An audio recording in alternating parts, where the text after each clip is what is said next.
Hello, ഇന്ന് baby girl movie കാണാൻ പോയിട്ട് അപ്പോൾ ഒരു ഗെറ്റ് റെഡി വിത്ത് മീ ആയാലോ. അപ്പോൾ അതേ നാക്കൊക്കെ നല്ലപോലെ ഒളുക്കുന്നുണ്ട് കേട്ടോ. അപ്പോൾ ഹിമാലയയുടെ ഒരു ഫേസറാണ് ഇട്ട് കൊടുക്കുന്നത്. അത് കഴിഞ്ഞിട്ട് മാമർത്തിൻ്റെ ഒരു മോയ്സ്ചറൈസർ ഇട്ട് കൊടുക്കുന്നുണ്ട്. ഇതെൻ്റെ ഫേവറേറ്റ് മോയ്സ്ചറൈസറാണ്, ഒരുപാട് നാളായിട്ട് യൂസ് ചെയ്യുന്നുണ്ട് കേട്ടോ.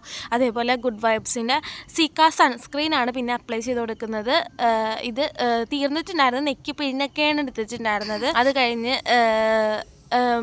ബ്ലഷ് ഇട്ട് കൊടുക്കുന്നുണ്ട്. ബ്ലഷ് അല്ല, ലിപ്സ്റ്റിക് ഷെയ്ഡാണ്, എന്നാലും അപ്ലൈ ചെയ്ത് പ്ലമ്മിൻ്റെ ഒരു ലിപ്സ്റ്റിക് ഷെയ്ഡാണ് കേട്ടോ. ഞാൻ വേറൊരു വീഡിയോ ആയിട്ട് ചെയ്യാം. അതേപോലെ തന്നെ മസ്കാര തീർന്നതെടുത്തിട്ട് ഞാനൊന്ന് ഐബ്രോ ഒന്ന് കോംബ് ചെയ്ത് കൊടുക്കുന്നുണ്ട്. പിന്നെ ഐലൈനർ എഴുതി അതിൻ്റെ വീഡിയോ എടുക്കാൻ വേണ്ടി മറന്നുപോയി. അത് കഴിഞ്ഞ് 2 ലിപ്സ്റ്റിക് ഷെയ്ഡ് എടുത്തിട്ട് ലിപ്സ്റ്റിക് ഇട്ട് കൊടുക്കുന്നുണ്ട്.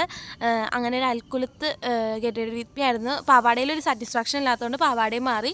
അപ്പം നേരെ മൂവി കാണാൻ വേണ്ടി പോയിട്ടുണ്ടായിരുന്നു. കുറച്ച് ലേറ്റ് ആയിട്ടാണ് ചെന്നിട്ടുണ്ടായിരുന്നത്. എന്തായാലും മൂവി അടിപൊളിയാണ്, എല്ലാവരും കണ്ടു നോക്കിയിട്ട് അഭിപ്രായം താരെ പറയാം കേട്ടോ.